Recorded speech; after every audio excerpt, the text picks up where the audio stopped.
Hi everybody, welcome back. This is Unit 3, Decimal Operations, Student Handout 5. So today we're taking notes on how to divide by a decimal. So this is when we have a decimal in the divisor. So we're going to follow these steps, numbers 1 through 4. In order to make the divisor a whole number, you're going to multiply it by a power of 10. This is the same as moving the decimal to the right. So just write in the word right, like the direction of moving to the right. And we do this with scoops, okay? So we'll go back over that in a few minutes. For number 2, multiply the dividend by the same power of 10. This is the same as moving the decimal to the right. So again, when we say to the right, we're literally just talking like scooping to the right, scooping to the right, okay? Number 3 is divide. And then number 4 is bring the decimal directly above into the quotient. And you're going to hear me use the words float it up, like just let it float straight up, as though it was like attached to a balloon or hot air balloon. And then remember that whatever you do to the divisor, you also have to do the same to the dividend, okay? So we will review all of those again in a minute, but first get those words written in those fill in the blanks. So for numbers 1 through 4 here, we're going to practice writing the division problem by multiplying by the power of 10. Do not solve, sorry, numbers 1 through 3. Now, the funny thing is here, like we're technically multiplying, but you don't have to actually do any multiplication. You're literally just counting scoops, okay? So if you look at number 1, you have this decimal right here. There's your decimal, okay? And there's one scoop until it hits the bracket. Okay, so remember, this is the divisor, the dividend is inside of the den, and then the quotient would be up on the top, right? So if you have a decimal here and it has to go one scoop until it hits the bracket, then this decimal also has to go one scoop over. So whatever this does, this has to do. That goes one scoop to the right, this is gonna go one scoop to the right, and then you just let it float straight up and sit right there on the quotient bar, wherever it lands, okay? So instead of dividing by 1.2, we're technically dividing by 12, okay? And instead of the dividend being 86.3, it is now 863. So that's what we mean by multiplying by the power of 10. But literally all you have to do is scoop the decimal one place to the right here in the divisor, scoop it one place to the right in the dividend, and then let it float straight up, okay? So for number 2, we're doing the same thing, except here there's 2 digits, right? There's a 2 and a 5. So we have to do 2 scoops until it hits the bracket. And then there's nothing here. There's no decimal. So you have to think back, well, what about a whole number? A whole number has a decimal and an infinite number of zeros after it. So 740, if you wrote 740 as $740, it would look like this, right? $740. So that's how you have to remember that. So there's a decimal there, but it's invisible. So put it in and then let it scoop 2 places to the right. You fill in with zeros and then let it float straight up, okay? So now instead of dividing by 25 hundredths or like 25 cents, you're dividing by a whole 25. And it's now going into 74,000 instead of 740. Again, you don't need to do any actual math. You're just counting scoops, okay?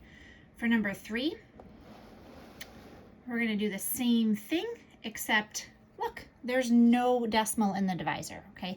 But there is one in the dividend. So you just have to remember to let it float straight up and sit on the bracket. So if this floats straight up and sits on the bracket, then really this has become 15252. You don't even need to worry about the decimal, right? And you're dividing by 41, which is a super easy number to divide by the way. Not really.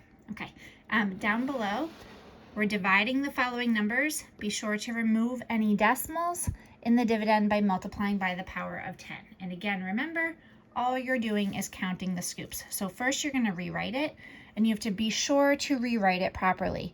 So this is 210 divided by 3.5. The 210 is going in the den. The 3.5 is the divisor. It's on the outside, okay? So first rewrite it. I rewrote it in orange for you. And then notice this 3.5 is going to scoop 1 time. Therefore, this needs to also scoop 1 time and then float straight up, okay?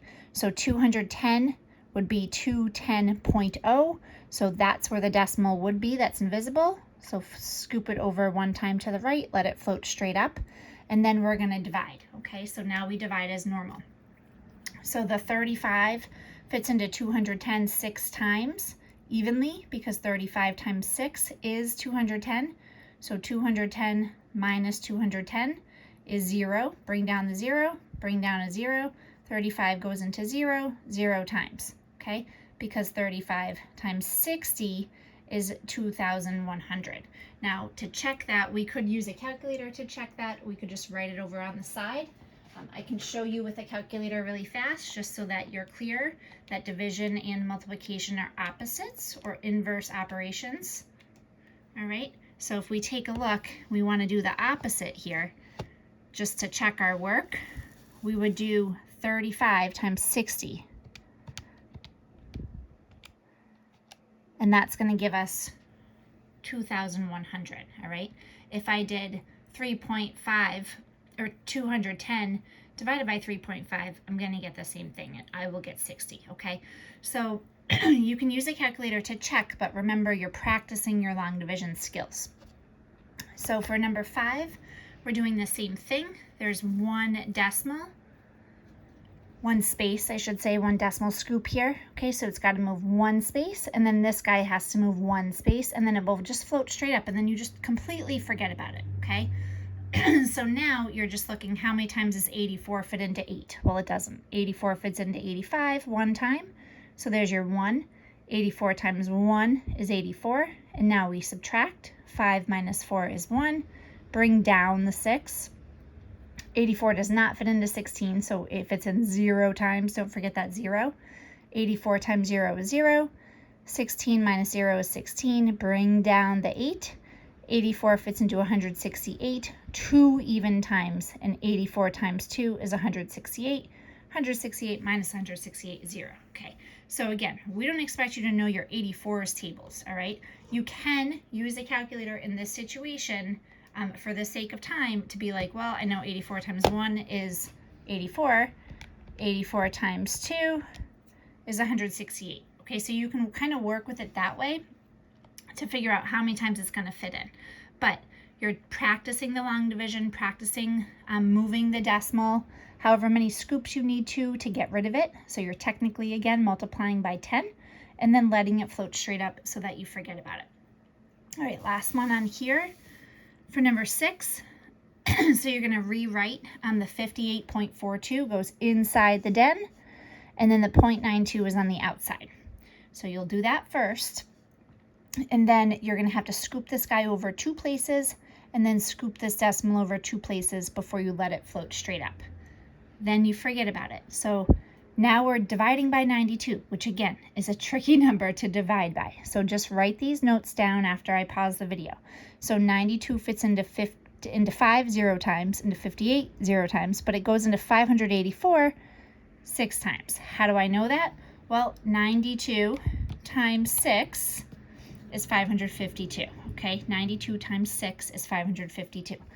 So 584 minus 552, I'm doing 4 minus 2 is 2, 8 minus 5 is 3, and then I bring down the 2, okay? Don't forget the bring down the 2. Then 92 goes into 322 3 times. How do I know that? Well, 92 times 3 is 276. So now I'm doing 322 minus 276. I need to borrow, so 12 minus 6 is 6. 11 minus 7 is 4. Bring down the 0, and then 92 fits evenly into 460 5 times, because 92 times 5 is 460, okay? So 460 minus 460 is a happy 0. So this decimal, notice, is right there. That's where we let it float up because it had to move 2 places. It moved 2 places and then it floated up. So the answer is 63.5. Now, if you had your decimal in the wrong spot, like you only moved it 1 scoop, it would be 6.35. Or if you moved it too many, 635. So you have to be careful. If you forgot to move it at all, it would be 0.635. So the placement and the place value is super important. If you're still really getting hung up on just the division part, don't worry, you're going to get more practice and you will get better at it, I promise. Thank you.